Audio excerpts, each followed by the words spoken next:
Bismillahirrahmanirrahim. Assalamualaikum warahmatullahi wabarakatuh. Alhamdulillahirabbil alamin. Wal aqibatu lil muttaqin wala udwana illa 'alal zalimin. Wassalatu wassalamu ala asrofil anbiya'i wal mursalin sayyidina wa maulana Muhammad wa ala alihi wa sahbihi ajmain, amma ba'du. Syukur alhamdulillah kita panjatkan kepada Allah Azza wa Jalla yang mana Ia telah memberikan nikmat kepada manusia, kepada para hambanya, nikmat yang tak pernah putus dan melingkupi setiap tubuh anak Adam di muka bumi ini. Di antara nikmat itu ialah nikmat kesehatan, kesempatan, kekuatan yang diberikan kepada kita, sehingga kita dapat berkumpul dan saling berbagi di tempat yang insya Allah muliakan ini. Amin ya Allah ya Rabbal Alamin. Utamanya nikmat iman dan nikmat Islam, dua nikmat yang merupakan syarat utama sebelum memasuki gerbang surga insya Allah. Tiada pula henti-hentinya kepada junjungan kita, yakni Habibana wa Nabiyana Kanjeng Nabi Muhammad Sallallahu Alaihi Wasallam, kepada keluarganya, kepada para sahabatnya, kepada para tabi'in-tabi'atnya, dan mudah-mudahan sampai kepada kita selaku umatnya. Amin ya Allah ya Rabbal Alamin. Sungguhnya manhaj Islam adalah manhaj Rabbani, dengannya Allah membedakan Islam dengan manhaj-manhaj lainnya. Di antara sifat Rabbani ajaran Islam adalah perintah Allah Azza wa Jalla, yang mana kepada perintah Allah Azza wa Jalla kepada setiap manusia untuk berbuat baik kepada orang tua, karena kedua orang tua merupakan penghargaan atas jasa-jasa yang telah melahirkan, membesarkan, menjaga, mengurus, mengasuh, dan mendidik anak-anaknya hingga mereka menjadi manusia yang berguna. Karena tanpa adanya kedua orang tua, kita tuh tidak ada di muka bumi ini. Allah Subhanahu wa taala berfirman dalam Quran surat Al-Isra, Bismillahirrahmanirrahim, wa qada rabbuka alla ta'budu illa iyyahu wa bil walidaini ihsana imma yablughanna indakal kibara ahaduhuma aw kilahuma fala taqul lahumā uff wa la tanharhuma wa qul lahumā qawlan karima, yang artinya, dan Tuhanmu telah memerintahkanmu supaya kamu jangan menyembah selain Dia, dan hendaklah kamu berbuat baik kepada ibu bapakmu dengan sebaik-baiknya.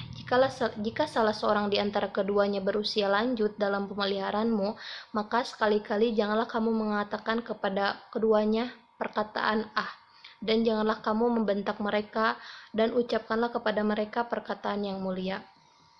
Pada ayat ini, Allah telah menyandingkan perintah mentauhidkannya dengan berbuat baik kepada kedua orang tua. Hal ini menunjukkan betapa agungnya kedudukan ayah dan ibu, betapa pentingnya kedudukan perintah untuk berbakti kepada kedua orang tua. Di dalam ayat ini juga dijelaskan bahwa kita tuh dilarang untuk tidak boleh mengatakan kepada kedua orang tua. Maksud dari perkataan di sini, jadi jika seorang ibu atau seorang ayah memerintahkan kepada anaknya, tetapi anak itu malah membantahnya atau tidak melakukannya, maka hal itu termasuk durhaka kepada kedua orang tua. Contohnya begini, jika seorang ibu memerintahkan untuk membelikan beras ke warung kepada anaknya, tetapi anak itu malah mengatakan nanti saja bu, malas bu. Nah, hal itu tuh tidak boleh. Kenapa kita diperintahkan Allah untuk berbuat baik kepada kedua orang tua? Karena hal itu tuh merupakan suatu pengabdian diri kepada kedua orang tua, karena tanpa mereka kita tidak ada di muka bumi ini. Tanpa mereka kita itu tidak ada apa-apanya di muka bumi ini. Jadi hendaklah di dalam ayat ini tuh jelaskan, hendaklah kita mematuhi segala perintah kedua orang tua. Tentunya, jika setiap orang ingin menghitung keutamaan orang tua atas jasa-jasa yang mereka lakukan kepada anaknya, maka tak seorang pun dapat menghitungnya. Rasulullah SAW pernah bersabda, tidak mungkin seorang anak itu dapat membalas jasa orang tuanya, kecuali apabila ia mendapatkannya sebagai budak lalu dibelinya dan dibebaskan. Suatu ketika Ibnu Umar melihat seorang anak laki-laki menggendong ibunya di pundaknya pada saat tawaf di seputaran Ka'bah dalam melaksanakan rangkaian ibadah haji. Maka lelaki tersebut berkata, "Wahai Ibnu Umar, apakah dengan ini engkau telah melihatku membalas kebaikan ibuku?" Ibnu Umar menjawab, belum, walaupun sedikit kebaikannya, akan tetapi engkau telah berbuat baik. Demi Allah, engkau akan mendapatkan pahala yang banyak dengan kebaikanmu yang sedikit ini. Dalam hadis ini dijelaskan bahwa kebaikan yang sedikit pun tidak apa-apa dilakukan kepada orang tua, karena hal itu tuh merupakan pahala yang besar gitu. Hadirin yang dihormati dan dimuliakan oleh Allah, Rasulullah menyebutkan dosa terhadap kedua orang tua termasuk salah satu dosa besar. Akan tetapi sangat disayangkan dari banyak manusia yang hidup di zaman sekarang ini sudah tidak tahu bagaimana seharusnya memperlakukan kedua orang tua dengan sebaik mungkin. Kita sering menyaksikan bagaimana interaksi seorang anak yang sangat tidak layak dipertontonkan kepada kedua orang tuanya, baik di depan mata maupun dari berbagai media yang tersebar luas di tengah-tengah kita saat ini. Jangankan untuk menolong mereka dari beban hidup yang berat, bahkan sang anaklah yang menjadi beban hidup tersebut. Menyakiti perasaan dan fisik kedua orang tua bukan lagi menjadi masalah yang tabu bagi mereka. Hal itu lumrah di kalangan manusia, melantarkan mereka bahkan sampai rela membunuh mereka hanya karena hal-hal yang sepele. Kita seringnya melihat di berita TV, di acara-acara TV, seorang anak rela membunuh orang tuanya hanya karena warisan atau karena hal-hal lain. Inilah pemandangan hidup sehari-hari yang kita saksikan, dan mudah-mudahan kita semua terhindar dari perilaku-perilaku semacam itu. Hadirin yang dimuliakan oleh Allah, di sisi lain, karena agungnya dan besarnya hak orang tua, maka Allah tuh sangat mewajibkan seorang anak itu untuk berbuat baik kepada kedua orang tuanya dalam segala hal, keadaan apapun, bahkan kepada kedua orang tua yang kafir sekalipun, lebih-lebih kepada mereka yang muslim.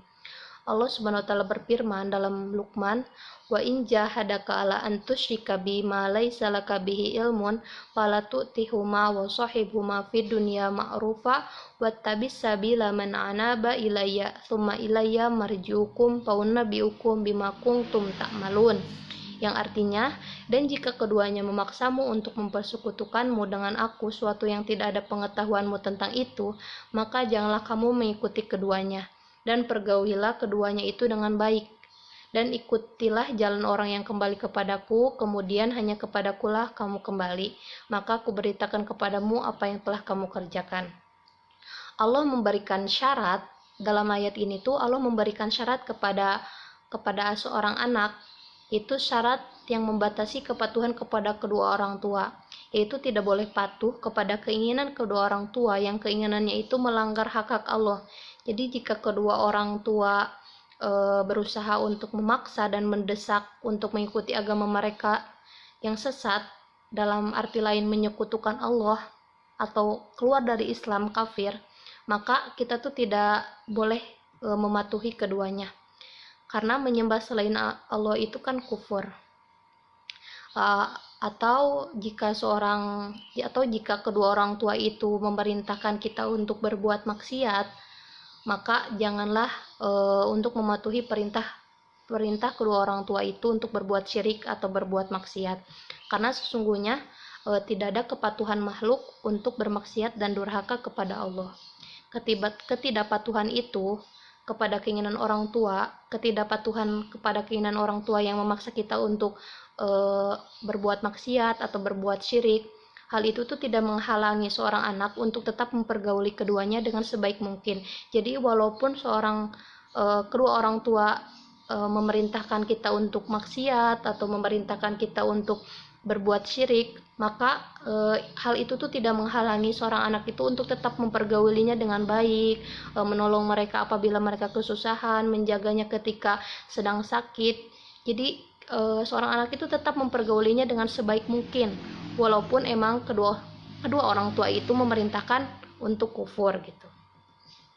Hadirin yang dimuliakan oleh Allah, orang tua adalah pintu surga yang luas bagi seorang yang ingin masuk ke dalamnya. Celakalah bagi mereka yang masih bertemu dengan orang tua tetapi dia terhalang dari mengecap manis dan indahnya surga yang dijanjikan Allah karena mereka durhaka kepada Allah. Mudah-mudahan kita terlindungi dari perbuatan atau perilaku semacam itu.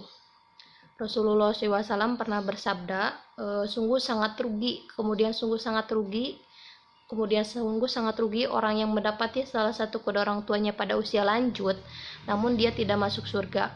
Maksud dari hadis ini tuh, Nabi sampai mengulang sangat rugi bagi mereka yang mereka itu mendapati kedua orang tuanya itu sudah tua rentan, tetapi dia tidak memperlakukannya dengan baik, maka hal itu merupakan penghambat bagi seorang anak itu untuk masuk surga. Nah, Ibnu Mas'ud juga pernah bertanya kepada Rasulullah SAW tentang amalan-amalan yang dicintai oleh Allah. Maka Rasulullah SAW menjawab, yang pertama itu sholat tepat waktu, yang kedua berbuat baik kepada kedua orang tua, yang ketiga itu jihad fisabilillah. Hadis riwayat Bukhari dan Muslim. Oleh karena itu, mari kita belajar dari Al-Quran dan hadis, bagaimana kita seharusnya beradab dan memperlakukan kedua orang tua dengan sebaik mungkin. Jangan jadi manusia yang durhaka, karena hal itu tuh merupakan penghalang bagi setiap orang dari mengecap manisnya keindahan surga. Akhir kalam, saya minta maaf atas segala hal yang terucap, karena sesungguhnya kesalahan itu datang dari saya sendiri, dari pribadi saya sendiri, dan kebenaran itu hanya datang dari Allah Subhanahu wa Ta'ala. Mohon maaf atas segala kesalahan. Akhirul kalam, subhanakallahumma wa bihamdika asyhadu alla ilaha illa anta astaghfiruka wa atubu ilaik. Assalamualaikum warahmatullahi wabarakatuh.